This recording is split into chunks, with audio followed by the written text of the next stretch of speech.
अस्सलाम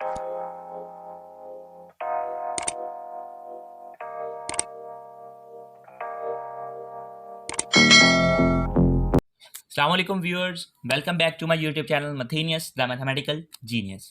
होप आपने पहली वीडियो देखी होगी और आपको पसंद भी आई होगी। तो जो लोग चैनल पे नए हैं प्लीज़ सब्सक्राइब द चैनल, और जिन लोगों ने अभी तक पहली वीडियो नहीं देखी तो डिस्क्रिप्शन में आपको लिंक मिल जाएगा पहली वीडियो का, go ahead and watch it first. So basically आज हमारा जो मेन टॉपिक रहेगा वो होगा जीसीडी, ग्रेटेस्ट कॉमन डिवीजर। आज हम सबसे शॉर्टेस्ट वे और सबसे छोटा कह लें जो तरीका है जीसीडी निकालने का उसके बारे में जानेंगे। तो पहले जिसने ये तरीका हमें इंट्रोड्यूस करवाया है, सबको इंट्रोड्यूस करवाया है, उसके बारे में थोड़ा सा जान लेते हैं। उसका नाम है Euclid of Alexandria. Euclid of Alexandria एक ग्रीक मैथमेटिशियन है। ये बेसिकली अपनी 3 चीज़ों की वजह से मशहूर है। पहली है यूक्लिड्स ज्योमेट्री, दूसरी है यूक्लिड्स एलिमेंट्स, और तीसरी है यूक्लिडियन एल्गोरिथम। जो इसकी पहली चीज़ है यूक्लिड्स ज्योमेट्री, ये इसी चीज़ की वजह से इसका नाम फादर ऑफ ज्योमेट्री भी रखा गया है। ठीक है, आज जो हमारा बेसिकली टॉपिक रहेगा वो यूक्लिडियन एल्गोरिथम होगा, क्योंकि इसी की वजह से हम जीसीडी निकालेंगे। सही, जीसीडी जो है बेसिकली वो एब्रीवेशन है ग्रेटेस्ट कॉमन डिवीजर की। जिन लोगों को पता है ठीक है, जिनको नहीं पता उनके लिए इन्फॉर्मेटिव रहेगा ये। और एचसीएफ जो है वो हाईएस्ट कॉमन फैक्टर होता है। ठीक हो गया। जीसीडी और एचसीएफ के बारे में हमेशा लोग कंफ्यूज रहते हैं। जीसीडी और एचसीएफ में कोई फ़र्क नहीं होता। जीसीडी और एचसीएफ सेम चीज़ होते हैं। ठीक हो गया। अब डेफिनेशंस में देखते हैं कि जीसीडी की डेफिनेशन क्या कर सकते हैं हम। In mathematics GCD greatest common divisor of two or more integers which are not all zero is the largest positive integer that divides each of the integer. For two integer x and y, the greatest common divisor of x and y is denoted by GCD small bracket x comma y small bracket close. अब ज़रा समझ लेते हैं ये है क्या चीज़। सबसे बड़ा पॉजिटिव इंटीजर जो दिए गए दो वैल्यूज़ को डिवाइड करता है उसे हम उन दोनों वैल्यूज़ का जीसीडी कह देते हैं। और इसे फ़र्ज करें जीसीडी यहाँ पर जिस तरह डिनोटेड करने का तरीका लिखा हुआ है, GCD parenthesis open X comma Y parenthesis close. इसे हम स्मॉल ब्रैकेट भी कहते हैं, पैरेंथेसिस भी कहते हैं। ये एक्स जो है ये हमारी पहली वैल्यू होगी, वाई जो है दूसरी वैल्यू होगी। ये हमें क्वेश्चन में दी जाएंगी, इनका हमने जीसीडी फाइंड करना है। ठीक है, तो एग्जाम्पल देखते हैं, उससे थोड़ी सी डेफिनेशन की क्लैरिफिकेशन हो जाएगी। एग्जाम्पल नंबर 1 में देखते हैं जीसीडी ऑफ 6 एंड 4 इज 4। 16 और 4 का जब हम जीसीडी निकालेंगे वो 4 आएगा। कैसे आएगा? क्योंकि 4 जो है वो वाहद सबसे बड़ा और पॉजिटिव भी इंटीजर है। सबसे बड़ा भी होना चाहिए और पॉजिटिव इंटीजर होना चाहिए जो दिए गए दोनों नंबर को डिवाइड करे। ठीक है, तो वो 4 ही है। तो जीसीडी 16 और 4 का 4 आ गया। इसी तरह जीसीडी अगर हम निकालना चाहें 25 और 20 का, ये सबसे बड़ा और पॉजिटिव इंटीजर है 5 जो 25 और 20 को डिवाइड करता है। इसलिए GCD of 25 and 20 is 5। So now अपने मेन टॉपिक की तरफ आते हैं, जीसीडी। सो जीसीडी फाइंड करने के लिए हम यूक्लिडियन एल्गोरिथम को आज इस्तेमाल करेंगे। Let's find the GCD A B को हमने यहाँ पर जो है ए बी फ़र्ज़ कर लिया। ए बी जिसने पीछे एक्स वाई फ़र्ज़ किया था, यहाँ पर हमने ए बी फ़र्ज़ कर लिया। ए बी कुछ भी हो सकता है पॉजिटिव में। ठीक है, बाय यूक्लिडियन एल्गोरिथम के ज़रिए हम निकालेंगे। सबसे पहली जो चीज़ है वो A is greater than B होना चाहिए। ठीक है, A is greater than B होना चाहिए। A is greater than B या B is greater than A, दोनों में से कोई एक बड़ा ज़रूर होना चाहिए। मैंने यहाँ पर A is greater than B लिया हुआ है। एग्जाम्पल में समझाने के लिए मैंने A is greater than B इस्तेमाल किया है। आपका अगर बी भी ए से बड़ा है तो कोई मसला नहीं है, ए बी के बराबर नहीं होना चाहिए। अगर ए बी के बराबर है तो उसका जीसीडी निकालने की ज़रूरत ही नहीं है। अगर आपको कहा जाए कि जीसीडी निकाल दें 16 और 16 का, तो वो 16 ही होगा। अगर कहा जाए जीसीडी निकाल दें 18 और 18 का, वो 18 ही होगा। जीसीडी 200 और 200 का निकाल दें, वो 18 ही होगा। मतलब ए और बी की जो वैल्यूज़ हैं अगर वो सेम हो जाएंगे तो वो जीसीडी वही होता है। उसको निकालने की या उसके लिए कोई खपने की या कुछ भी कह लें कैलकुलेशन करने की ज़रूरत नहीं है। तो इसलिए इस काम के लिए हमारा जो ए है वो ग्रेटर देन बी या बी जो है वो ग्रेटर देन ए होना चाहिए। मैंने यहाँ पर जो आपको समझाने के लिए ए ग्रेटर देन बी लिया है। तो हमने बेसिकली यूक्लिडियन एल्गोरिथम इस्तेमाल करने के लिए अपने ए और बी को इस फॉर्म में लिखना है, जिसमें हमारा जो a is equal to b x plus c की फॉर्म में लिख देना है। अब a is equal to b x c plus, लोग कुछ लोग ये कैसे लिख लिया भाई, ये a is equal to b x plus c असल में है क्या, वो ये हमारी सादा कॉमन डिवीजन है जो हम छोटी क्लासेस से 4 5 नर्सरी से, मैं नर्सरी तो नहीं खैर कह सकते, 2 3 4 5 से हमें करवानी शुरू करवा दी जाती है कि जो ए होता है हमारा वो डिवाइडेंट होता है, जो हमारा ये बी है ये हमारा डिवाइज़र है, जो हमारा एक्स है ये हमारा कोशेंट और सी हमारा रिमाइंडर होता है। ठीक है, तो हमने बेसिकली ये जो प्रोसीजर है, मतलब ये डिवीजन का जो प्रोसीजर है ये कंटिन्यूसली की जाना है। मतलब कंटिन्यूसली कैसे भाई, ये एक स्टेप होगा ख़त्म हो जाएगा, मगर जब अगले स्टेप में हमने डिवाइज़र को डिवाइडेंट बनाना है, रिमाइंडर को डिवाइज़र बना देना है। ये हम नीचे भी एग्जाम्पल करेंगे तो आपको काफ़ी हद तक क्लैरिफिकेशन हो जाएगी कि मैं कहना क्या चाह रहा हूँ। ठीक है, तो ये हमने तब तक करना है जब तक हमारे पास जो रिमाइंडर सी है वो ज़ीरो ना आ जाए। ये स्टेप हमने तब तक रिपीट कर जाना जब तक हमारे पास रिमाइंडर सी ना आ जाए। जब हमारे पास रिमाइंडर सी आ जाएगा, जो उस स्टेप को हमने बिल्कुल इग्नोर कर देना है। उससे जो बैकवर्ड स्टेप होगा, मतलब उस सेकंड लास्ट स्टेप, जैसा कि मैंने यहाँ पर मेंशन किया है, at the end second last step, second last remainder is the required GCD. जो सेकंड लास्ट स्टेप में हमारा रिमाइंडर होगा ना, वही हमारा रिक्वायर्ड जीसीडी होगा। एक बहुत ज़रूरी नोट है कि जो वैल्यू ऑफ सी होगी हर स्टेप में, सी की वैल्यू 0 के बराबर या 0 से बड़ी होनी चाहिए और बी से छोटी होनी चाहिए। मैं दोबारा रिपीट कर रहा हूँ, the value of C should be less than B और इक्वल टू और ग्रेटर देन 0। ठीक हो गया, इस चीज़ का हमेशा ध्यान रखना है हर स्टेप में। सो एग्जाम्पल की तरफ जाते हैं। एग्जाम्पल से मैंने पहले भी दिया, इससे क्लैरिफिकेशन हो जाएगी। एग्जाम्पल नंबर 1 की तरफ जाते हैं। हमने जीसीडी निकालते हैं 36 और 16 का। 36 और 16 का जीसीडी जब हम निकालेंगे, as you all net 36 is greater than 16। So 36 is greater than 16, then 36 क्या बनेगा, जब ए हमारा बड़ा था तो ए क्या बना, डिवाइडेंट। तो 36 यहाँ पर क्या बनेगा, डिवाइडेंट बनेगा। 36 डिवाइडेंट बनेगा 16, क्योंकि बी छोटा था, यहाँ पर भी बी छोटा ही है तो 16 छोटा है, तो 16 हमारा क्या बनेगा, डिवाइजर बनेगा। तो 16 डिवाइजर बन गया, 16 2 32 और प्लस 4 करेंगे 36 हो जाएगा। अब यहाँ से मेन चीज़ आती है, अब इसको हमने आगे कैसे लेके जाना है। जो हमारा डिवाइडेंट था इसको आपने अगले स्टेप में भूल जाना है, जैसे है ही नहीं था। ठीक है, डिवाइडेंट की जगह जो लेगा वो होगा हमारा डिवाइजर, मतलब 16 जो है वो 36 की जगह लिख दिया जाएगा। ठीक है, और जो हमारा डिवाइजर की जगह लेगा वो होगा हमारा रिमाइंडर, जैसे मैंने पहले ऊपर भी बताया था। अब थोड़ा सा नीचे देखते हैं तो आपको ज़रा समझ आ जाएगी।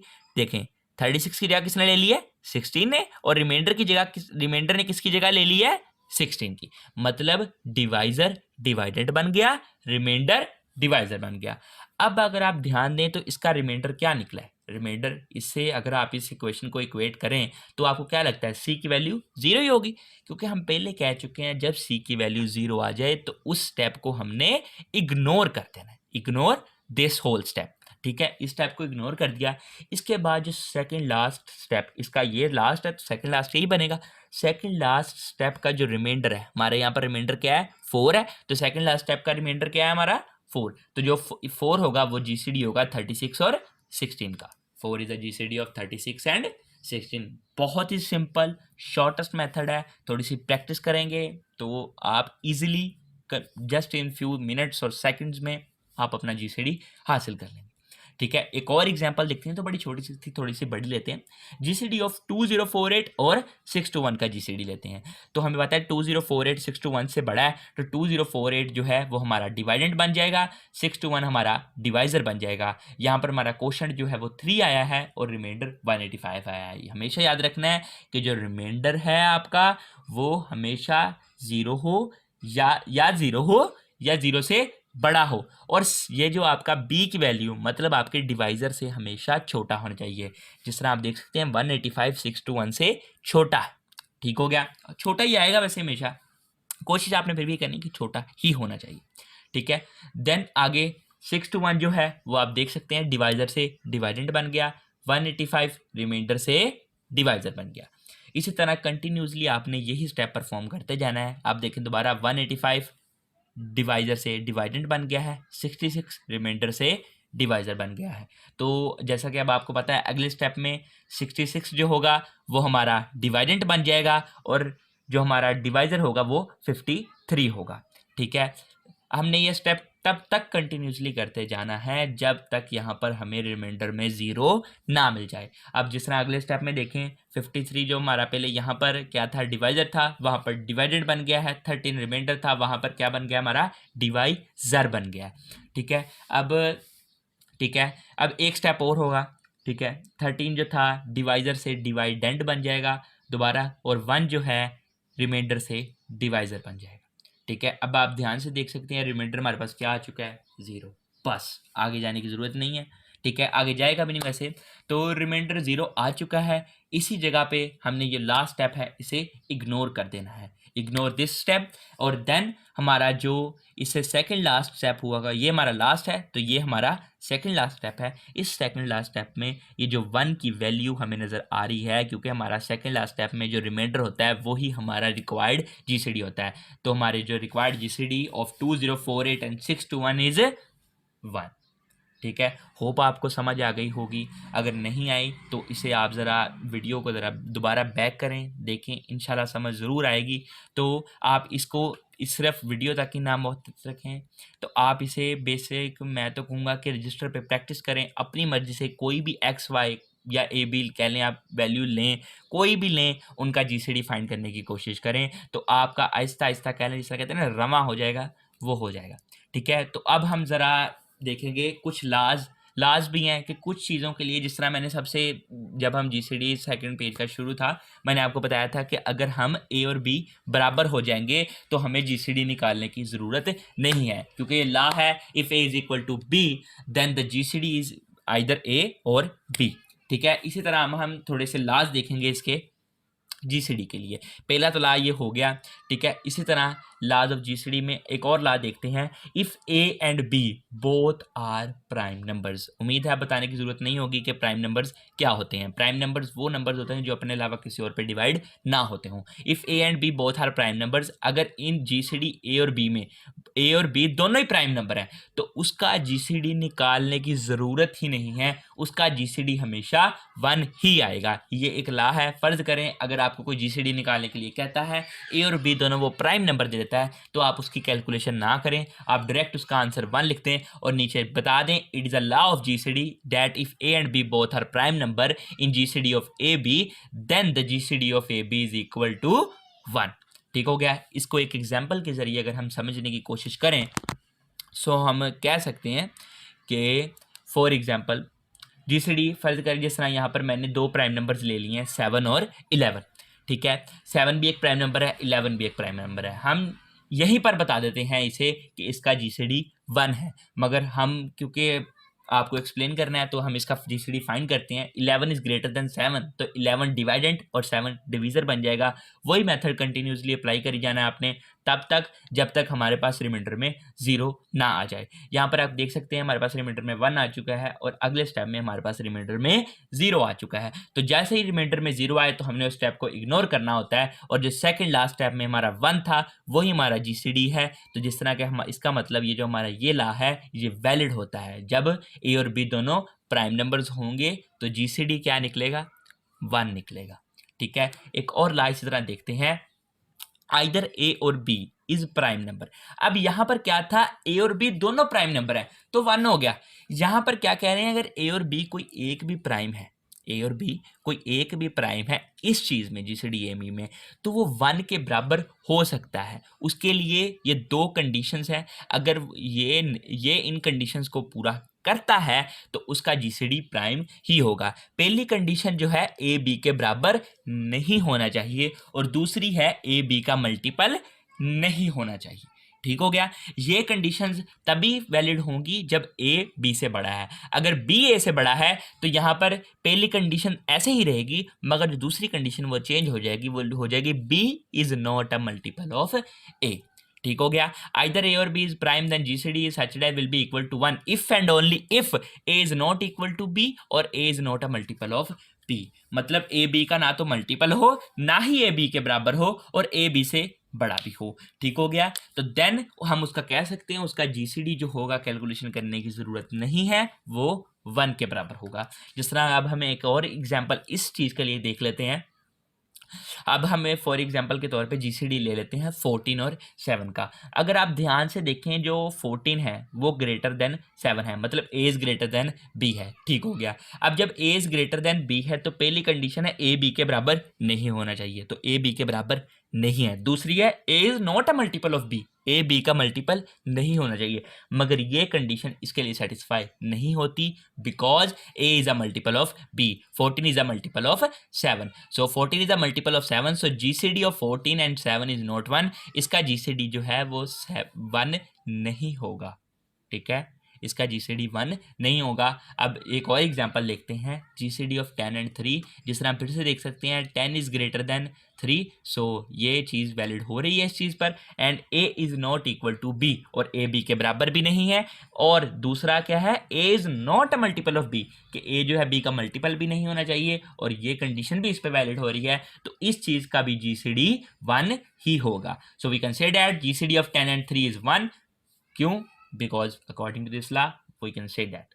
ठीक है, अब इसी तरह एक और लॉ है हमारे पास, if either a or b is 1, अगर ए और बी में से कोई एक भी 1 हो गया ना, तो कोई चीज करने की जरूरत नहीं है, कोई कैलकुलेशन नहीं करनी, GCD of A B is 1, मतलब ए और बी में से किसी एक की वैल्यू भी अगर उसने 1 दी हुई है तो उस चीज का जीसीडी 1 होगा।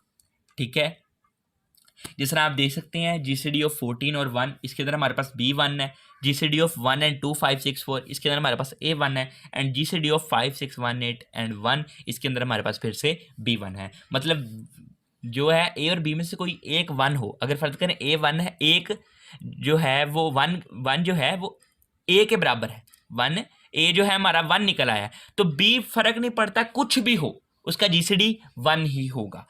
ठीक है, अब इसका मतलब इसका जीसीडी और इसका जीसीडी, इन सब का जीसीडी किसके बराबर होने वाला है, 1 के बराबर होने वाला है। So hope you like the video, if you like it please comment and press the thumb up button to keep supporting Mathenius, the mathematical genius.